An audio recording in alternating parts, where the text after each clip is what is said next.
नमस्कार। India debate में आप सबका स्वागत है। मैं हूं आशुतोष पाठक। देश का सैकड़ों करोड़ रुपए फूका जा रहा है और इस नाम पर फूका जा रहा है कि चर्चा नहीं हो रही है, सिस्टम सुधर नहीं रहा है, सिस्टम सुधारने के लिए कोई तैयार नहीं है और सिस्टम सुधारने की बात नहीं हो रही है। जहां बात होनी चाहिए वहां बात नहीं हो रही है। इस पर सैकड़ों करोड़ रुपए फूके जा रहे हैं, लेकिन डिजाइन कुछ और किया जा रहा है और डिजाइन बेहद खतरनाक है।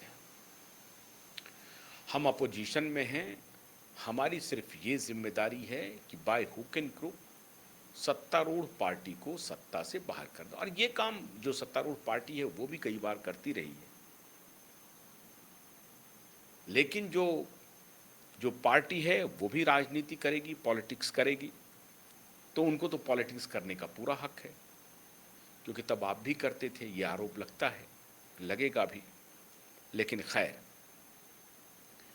अभी एक बहुत बड़ी प्लानिंग चल रही है, योजना बन रही है।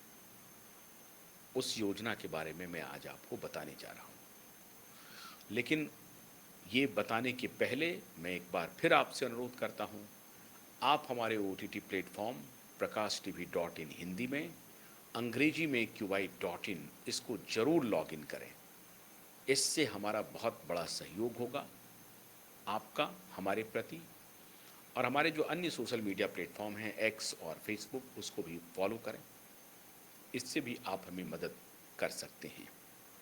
तो ये एक हम आपसे अनुरोध कर रहे थे। अब वो बड़ा डिज़ाइन क्या है उसके बारे में चर्चा शुरू करते हैं। आज संसद की कार्रवाई सोमवार 11 बजे तक के लिए स्थगित कर दी गई। आज शुक्रवार है।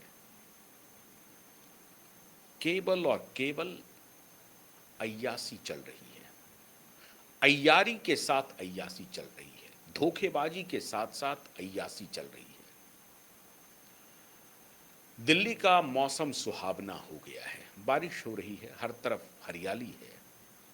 और इस हरियाली के मौसम में कहाँ लोग गंभीर मुद्दे पर चर्चा करें? क्यों करें? आवश्यकता क्या है इसकी? और अगर चर्चा करनी है तो राजनीति के लिए करनी है। ये क्यों करें? हम अपना वक्त क्यों बर्बाद करें? अच्छे अच्छे रेस्टोरेंट में जाएंगे, अच्छे भोजन खाएंगे, घूमेंगे, सैर सपाटे करेंगे। आसपास तो अभी जा नहीं सकते पहाड़ियों में, क्योंकि पहाड़ियों में पता नहीं कब वहाँ पर सैलाब आ जाए, कब भूस्खलन हो जाए। तो वहाँ पहाड़ियों में अभी नहीं जा रहे हैं, ये समय ठीक नहीं है पहाड़ियों में जाने का। लेकिन रेगिस्तानी इलाकों में जाया जा सकता है, वहाँ भी स्थिति खराब है। गुजरात में और महाराष्ट्र में भी बारिश हो रही है। तो दिल्ली सबसे माकूल जगह है, यहीं रहा जाए। भीनी भीनी बारिश हो रही है, बारिश का मजा लिया जाए, एक से एक फूड जॉइंट है उसका आनंद लिया जाए। और सदन में इस्तीफा दो, इस्तीफा दो, इस्तीफा दो, इस्तीफा दो, इस्तीफा दो का नारा गुंजायमान हो। गूंज गया पूरा सदन। जगदम्बिका पाल जो अभी एक स्पीकर थे, मैंने टेम्पररी स्पीकर की भूमिका में थे, वो मान मनोबल करते रहे कि साहब सरकार तैयार हो गई है, नीट के विषय पर चर्चा के लिए तैयार हो गई है, आप लिखित दे दीजिए और चर्चा का प्रारंभ कीजिए। नहीं माना गया। सब लोग यही कहते रहे कि हमें चर्चा करनी ही नहीं है। क्यों नहीं करनी है? इस्तीफा देना है। इस्तीफा किसका लेना है? धर्मेंद्र प्रधान का। फिर मैं राइडर के साथ कह रहा हूं, धर्मेंद्र प्रधान की भूमिका, धर्मेंद्र प्रधान एक मंत्री के रूप में बिल्कुल असफल मंत्री साबित हुए हैं।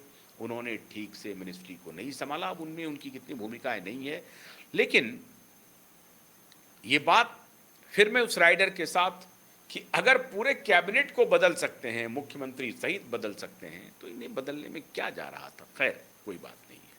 अब दोनों पक्ष से भी तो राजनीति होनी चाहिए ना।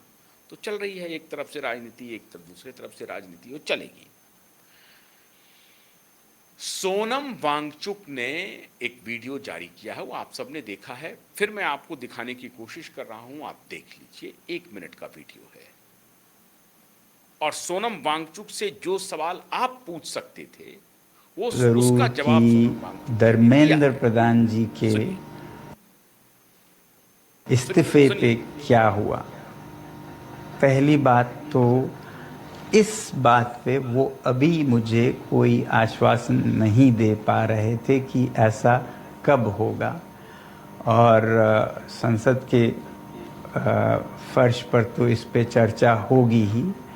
अब मेरे सामने दो रास्ते थे, या तो मैं और अनशन पर बैठूं हफ्तों और शायद उसी में ख़त्म हो जाऊं। फिर आप ही लोगों में से हज़ारों लोगों ने मुझे आज से 2-3 हफ्ते पहले से कहते आए हैं कि आपकी जान ज़रूरी है, आपको संघर्ष आगे रखना है, ज़िंदा रहना ज़रूरी है।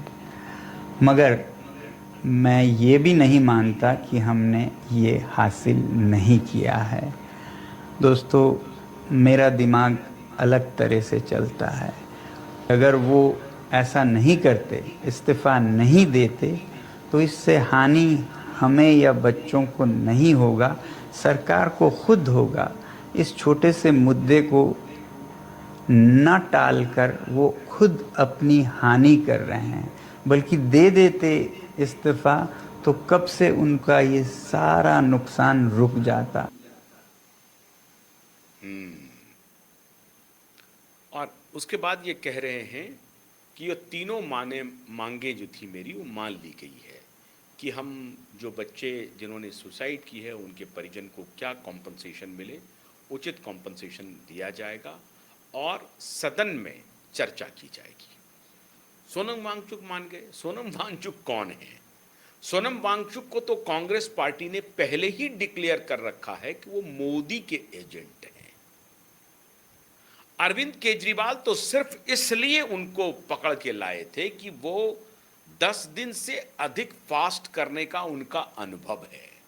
केजरीवाल अब नहीं कर सकते, डायबिटिक हैं वो, तो वो अब कर नहीं सकते। तो इन्होंने अपने लड़कों को समझाया कि भाई तुमसे तो होगा नहीं। एक दिन गए थे तो रोने धोने लगे वो सज्जन। कहा कि कोई एक ऐसा कैरेक्टर को पकड़ के लाओ जो तुम्हारे इस आंदोलन को हवा दे, आमरण अनशन के लिए, और वो 10 दिन खिंच जाए कम से कम। टारगेट तो इनका 10 दिन का था, लेकिन वो 19 दिन चल गया। जब 19 दिन तक चला तो इस प्रकरण में इन्होंने सोनम वांगचुक को पकड़ के लाए और सोनम वांगचुक को बिठाया। लेकिन उनको शंका सोनम वांगचुक पर पहले भी थी, केजरीवाल को भी, और कांग्रेस को तो थी ही थी। इसीलिए कांग्रेस उनके प्रदर्शन में गए नहीं, राहुल गांधी कभी नहीं गए। जब ये लेकिन अरविंद केजरीवाल का सोनम वांगचुक ने काम कर दिया। जितना उनको चाहिए था उतना उनको मिल गया। खैर, अब उनका रास्ता अलग हो गया। राहुल गांधी जो इस मुद्दे को सबसे पहले उठा रहे थे, नीट वाले मुद्दे को, बाद में ये कॉकरोच नीट, इसमें कोई शक नहीं है कि राहुल गांधी नीट के मुद्दे को कॉकरोच वॉकरोच के बहुत पहले से उठा रहे थे। जब से ये हुआ, उसके पहले वाला भी प्रकरण हुआ, स्टूडेंट के मुद्दे को वो ज़्यादातर उठा रहे थे। राहुल गांधी को लग रहा था कि ये मुद्दा हमारे हाथ से निकलता जा रहा है। ऐसी परिस्थिति में राहुल ने मोर्चा संभाला और कहा कि नहीं, हम इस मुद्दे को लेकर के आगे बढ़ेंगे। अब कहानी देखिए क्या है मित्रों। सोनम वांगचुक का स्टेटमेंट आ गया, उन्होंने फास्ट तोड़ लिया। सदन में सरकार चर्चा के लिए तैयार हो गई। राहुल गांधी लेकिन चर्चा करने के लिए तैयार नहीं है, कांग्रेस पार्टी तैयार नहीं है। क्योंकि अगर कांग्रेस पार्टी चर्चा के लिए तैयार हो जाएगी तो कांग्रेस पार्टी का जो सड़क पर आग लगाने का एजेंडा है, सड़क पर जो आंदोलन करने का एजेंडा है, शहर शहर फसाद फैलाने का जो एजेंडा है, वो एजेंडा नाकामयाब हो जाएगा। और ये तो बड़ी तपस्या के बाद, इतने दिनों बाद ये माहौल बना है जहां ये जो 40-50 करोड़ युवा हैं उसको एक साथ आंदोलित किया जाने वाला है। तो इस भूमिका से वो कैसे खुद को अलग रख लेंगे? इस अवसर से वो खुद को कैसे अलग रख सकते हैं? ये काम नहीं कर सकते हैं। मुझे पक्के तौर पर जो खबर मिली है मित्रों अभी, कि राहुल गांधी इस मुद्दे को हर एक शहर में उठाएंगे और हर एक शहर में ले जाएंगे और 15 अगस्त तक ये मुद्दा चलता रहेगा। अब अगला निशाना सुनिए क्या है। अगला निशाना है भारत के निजी मीडिया समूह। साहब वो प्रिंट हो चाहे वो टेलीविज़न हो, ख़ास तौर से टेलीविज़न चैनल वाले, इसका एक प्रकार से मंचन वो कर चुके हैं। ये वीडियो आप सबने देखा होगा। ये वीडियो जो मैं आपके इस पर प्ले कर रहा हूँ वो एक बार बता देता हूँ, फिर आपकी स्मृति थोड़ी हो जाएगी, तब मैं बताऊंगा खेल क्या चल रहा है। सुनिए। देख सकते हैं भाई, ये छात्रों की जो संख्या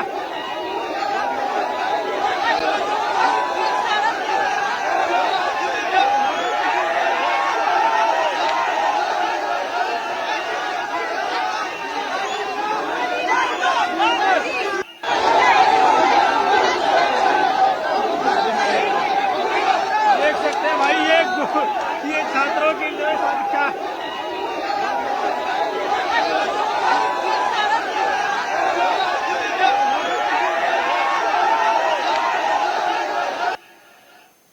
देख लिया महिला पत्रकारों के साथ क्या किया।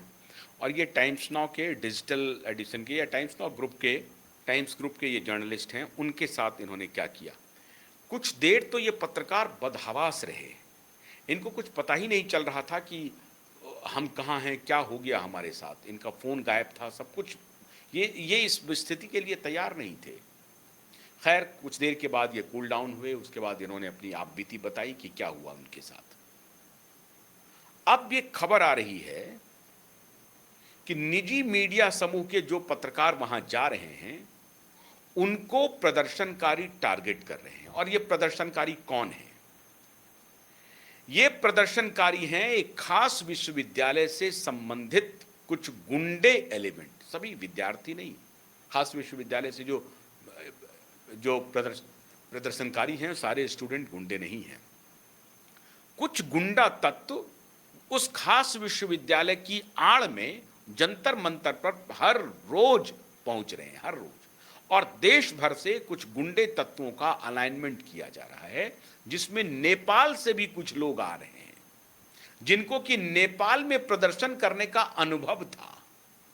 बांग्लादेश से तो नहीं आ पाएंगे, इसलिए मैंने अपने पिछले कार्यक्रम में बताया आपको कि कैसे भारत सरकार की खुफिया एजेंसी बॉर्डर इलाकों में और भारत के अंदर जो कुछ नेपाल के लोग रह रहे हैं, जो उस आंदोलन में शरीक होकर के फिर वापस आ गए हैं भारत में, उस पर भारत सरकार के खुफिया एजेंसी की नजर है।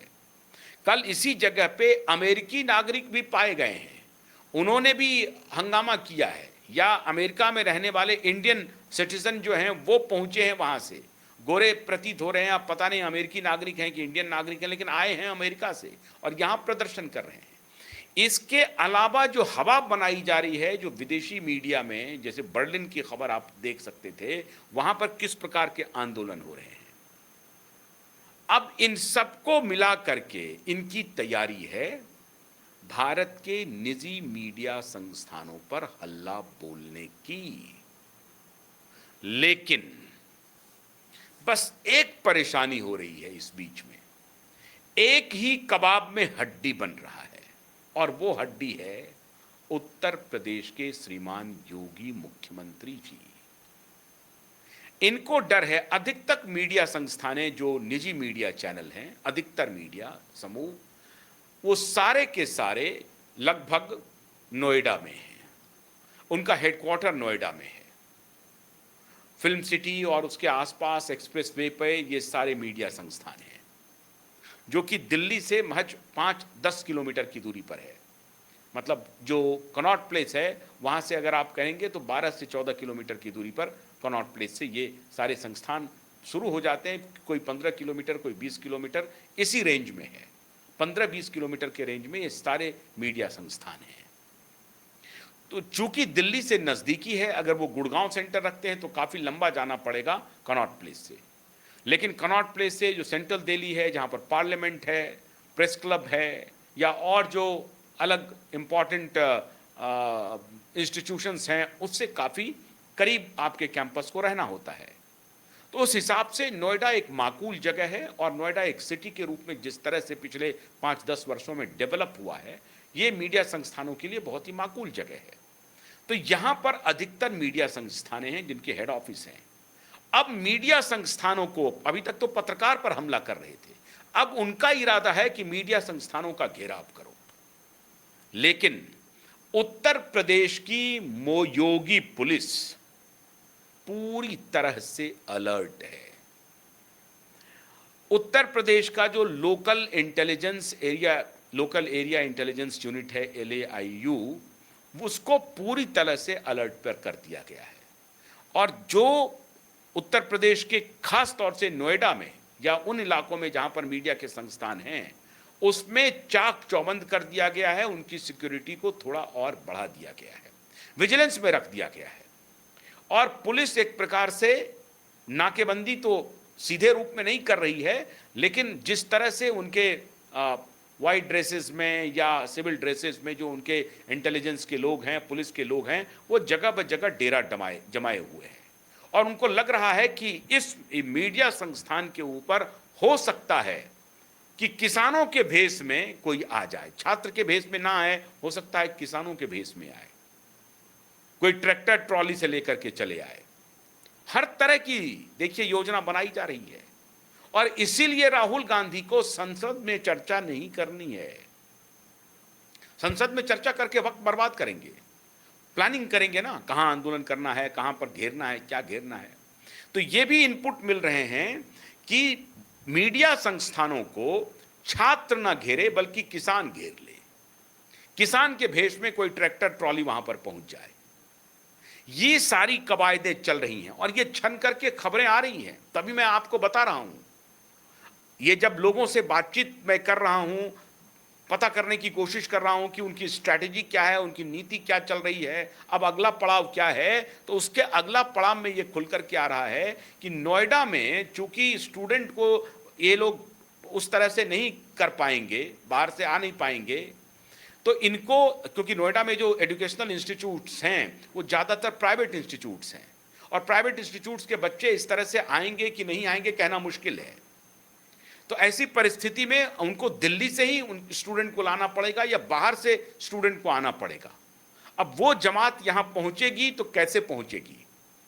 तो जंतर मंतर एक निशाना, और जिस प्रकार से जैसे ही बिना कोई समय दिए हुए प्रधानमंत्री के आवास पर बैठ गए सांसद स्वयं, उसी तरीके से यहां कोई बिना समय दिए हुए मीडिया संस्थानों के कैंपस पर धावा बोला जाए या उनको घेर लिया जाए।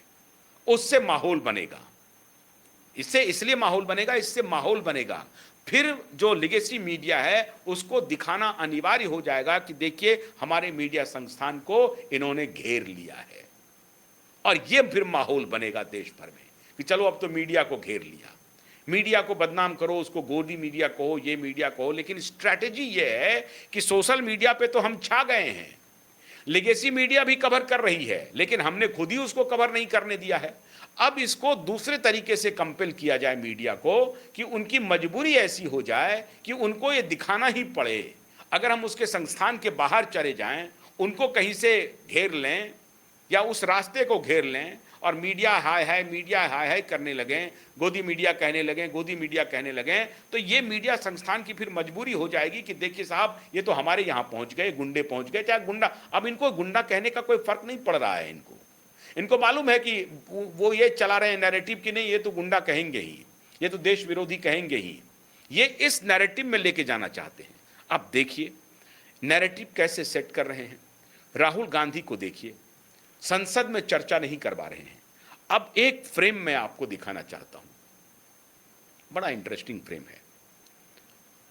शाहिद को लेकर के राहुल गांधी पहुंच गए। अब देखिए साहब, ये शाहिद जी को, शाहिद जी कहां से स्टूडेंट दिखाई पड़ रहे हैं, हो सकता है स्टूडेंट होंगे, मैं ऐसा नहीं कह रहा हूं। ये है राहुल जी, इनका प्रेस कॉन्फ्रेंस भी अगर ऑडियो है तो जरा सुनाइए जरा। हाँ सुनिए। देखिए, नमस्कार। नहीं देखिए,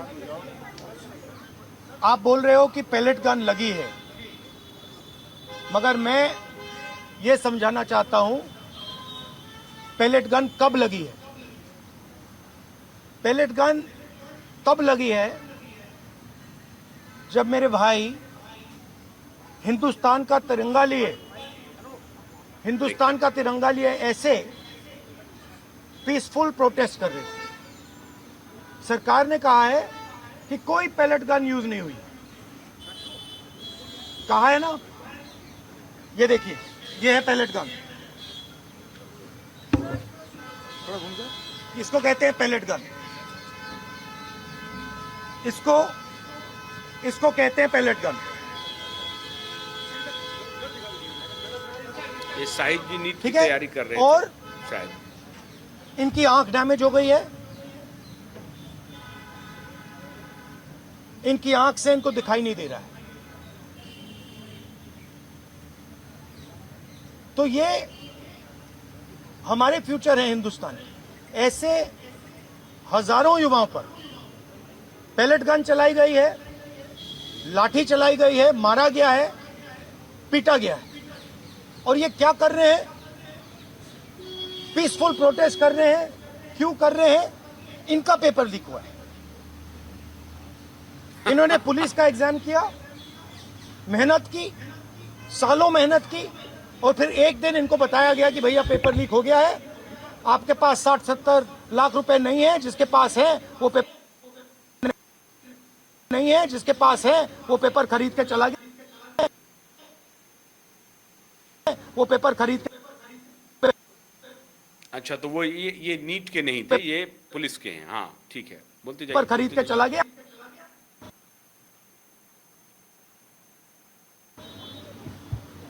काम जाने। और ये लाखों लोगों के साथ हुआ है। इनके माता पिता ने मेहनत के पैसे से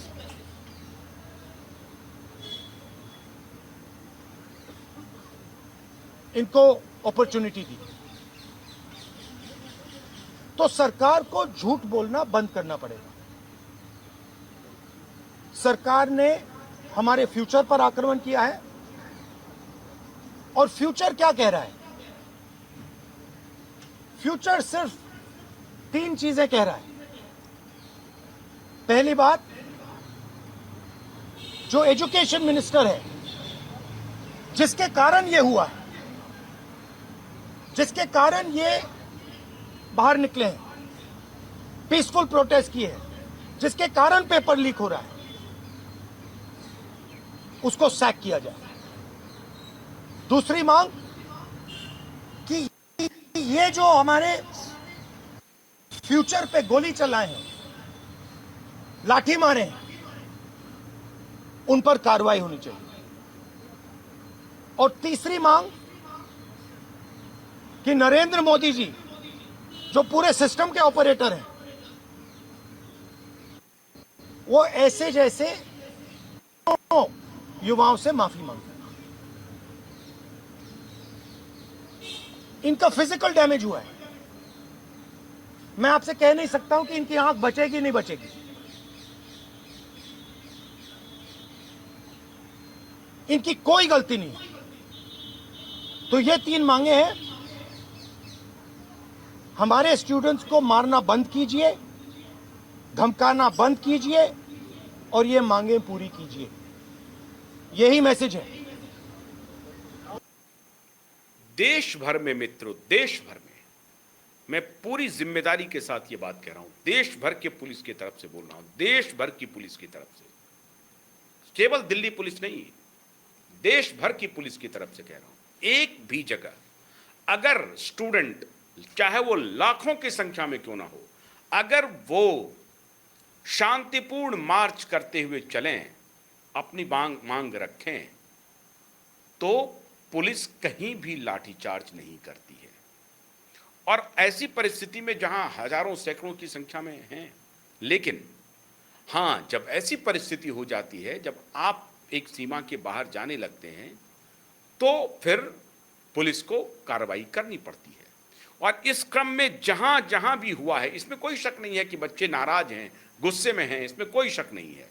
पेपर लीक्स हो रहे हैं, इसका गुस्सा है सरकार के ऊपर, लेकिन इसको आउट ऑफ बॉक्स ले जाकर के जो बात हो सकती है, जनतंत्र है, गलती हुई है सरकार से, उसको सदन में चर्चा करिए, सदन में उनको तथ्यों के आधार पर उनको लपेटिए, उनको कहिए, सदन में बैठिए आप, सदन में धरने पर बैठिए, उनको बोलिए, पहले चर्चा में शामिल होइए शांतिपूर्ण तरीके से, और जब पूरा देश देख ले उसके बाद सदन में कहिए कि यह आप अगर नहीं करेंगे तब मैं सड़क पर जाऊंगा, अगर तब भी आप नहीं करेंगे तब ऐसी परिस्थिति होगी। लेकिन ऐसा नहीं हुआ। हालांकि इसके पहले बहुत बहुत बार इन्होंने करने की कोशिश की होगी, लेकिन ये क्यों दिखाया जा रहा है?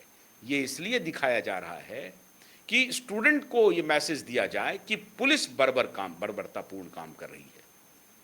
सोनम वांगचुक तो नहीं कह रहे हैं, सोनम वांगचुक तोड़ दिया अपना उपवास, हट गए वो रास्ते से, वो कॉल दे रहे हैं कि अब जाइए घर, चर्चा हो गई है, हमने अपना फास्ट तोड़ दिया है। कहने का मतलब उन्होंने ये नहीं कहा कि आप घर जाइए, आंदोलन बंद कर दीजिए। नहीं, आंदोलन बंद नहीं होगा, आंदोलन जारी रहेगा, और आंदोलन तब तक जारी रहेगा जब तक यहां पर जो लाश गिराने की प्लानिंग है ना, ये तब तक होगी। और इसलिए मैंने आपको कहा कि ये सारे षड्यंत्र रचे जा रहे हैं। सदन में चर्चा नहीं करनी है नीट के ऊपर, एक्शन क्या हुआ है वो नहीं करना है। कोई शक नहीं है कि सरकार पूरी तरह से जिम्मेदार है, लेकिन सरकार को रिस्पॉन्सिबल बना करके एक्शन हो, विद्यार्थी को लाभ हो, ये एजेंडा में है ही नहीं। ये एजेंडा है कि कैसे सरकार को पदच्युत किया जाए।